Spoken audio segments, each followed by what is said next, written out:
ಶಿಡ್ಲಘಟ್ಟ ತಾಲೂಕಿನ ಪುರಾಣ ಪ್ರಸಿದ್ಧ ದೇವಾಲಯಗಳಲ್ಲಿ ಒಂದಾದ ಮೇಲೂರಿನ ಶ್ರೀ ಗಂಗಾದೇವಿ ಬ್ರಹ್ಮ ರಥೋತ್ಸವದ ಅಂಗವಾಗಿ ದೇವಾಲಯವನ್ನು ಜೋಳದ ತೆನೆಗಳು ಹಾಗೂ ನಾನಾ ವಿಧದ ಹೂವಿನ ಅಲಂಕಾರದಿಂದ ಶೃಂಗಾರ ಮಾಡಲಾಗಿತ್ತು.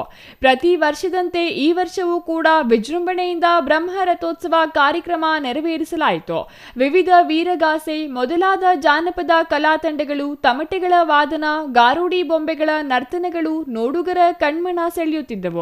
ಬ್ರಹ್ಮ ರಥೋತ್ಸವದ ಅಂಗವಾಗಿ ಹೋಮಕುಂಡವನ್ನು ಸ್ಥಾಪನೆ ಮಾಡಿ ಲೋಕ ಕಲ್ಯಾಣಾರ್ಥವಾಗಿ ವಿವಿಧ ಪೂಜಾ ಕಾರ್ಯಕ್ರಮಗಳನ್ನು ನೆರವೇರಿಸಲಾಯಿತು.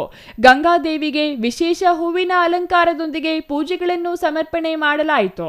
ನೆರೆದಿದ್ದ ಭಕ್ತಾದಿಗಳು ರಥಕ್ಕೆ ದವನದೊಂದಿಗೆ ಬಾಳೆಹಣ್ಣು ಎಸೆಯುವುದರ ಮೂಲಕ ತಮ್ಮ ಇಷ್ಟಾರ್ಥಗಳನ್ನು ನೆರವೇರಿಸುವಂತೆ ದೇವರಲ್ಲಿ ಪ್ರಾರ್ಥಿಸಿದರು.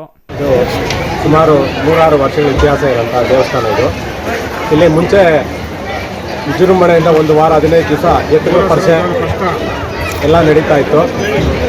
ಬರ್ತಾ ಎತ್ತುಗಳ ಪರಿಷೆ ಎಲ್ಲ ಕಾಲಕ್ರಮೇಣ ನಿಂತೋಯ್ತು. ಈಗ ಯುಗಾದಿ ಮುಗಿದ ಮುಂದಿನ ಮಂಗಳವಾರ ಅಮ್ಮನವ್ರಿಗೆ ಜಾತ್ರಾ ಮಹೋತ್ಸವ ಮಾಡ್ತೀವಿ. ಅದಾದ ಮೇಲೆ ಬರೋ ಹುಣ್ಣಿಮೆಗೆ ರಥೋತ್ಸವ ಗಂಗಾದೇವಿ ತೇರನ್ನು ಮಾಡ್ತಾಯಿದ್ವಿ. ತೇರು ದಿವಸ ಬೆಳಗ್ಗೆ 6 ಗಂಟೆಗೆ ಪೂಜಾ ಕೈಂಕರ್ಯಗಳು ಸ್ಟಾರ್ಟ್ ಆಗುತ್ತೆ. ಮಧ್ಯಾಹ್ನ ರಥೋತ್ಸವಕ್ಕೆ ಚಾಲನೆ ಕೊಡ್ತೀವಿ, ಮತ್ತೆ ಮಡಕ್ತೇರು ಅಂತ ಮಾಡ್ತೀವಿ. ಸುತ್ತಮುತ್ತಲಿನ ಹಳ್ಳಿಗಳಿಂದ ಬಂದಿದ್ದ ಭಕ್ತಾದಿಗಳಿಗೆ ಕೋಸಂಬರಿ, ಪಾನಕಗಳನ್ನು ವಿತರಿಸಲಾಯಿತು. ದೇವಾಲಯದಿಂದ ಭಕ್ತಾದಿಗಳಿಗೆ ಅನ್ನ ಸಂತರ್ಪಣೆಯನ್ನು ಏರ್ಪಡಿಸಲಾಗಿತ್ತು. ಮುತ್ತೂರು, ಮಳ್ಳೂರು, ಕಾಚಹಳ್ಳಿ, ಭಕ್ತರಹಳ್ಳಿ, ಗಂಗನಹಳ್ಳಿ, ಕಂಬದಹಳ್ಳಿ, ಅಪ್ಪೇಗೌಡನಹಳ್ಳಿ, ಚೌಡಸಂದ್ರ, ಕೇಶವಪುರ, ಬೆಳ್ಳೂಟಿ ಮುಂತಾದ ಗ್ರಾಮಗಳಿಂದ ಭಕ್ತರು ಆಗಮಿಸಿ ಪೂಜೆಯಲ್ಲಿ ರಥೋತ್ಸವದಲ್ಲಿ ಭಾಗಿಯಾಗಿದ್ದರು.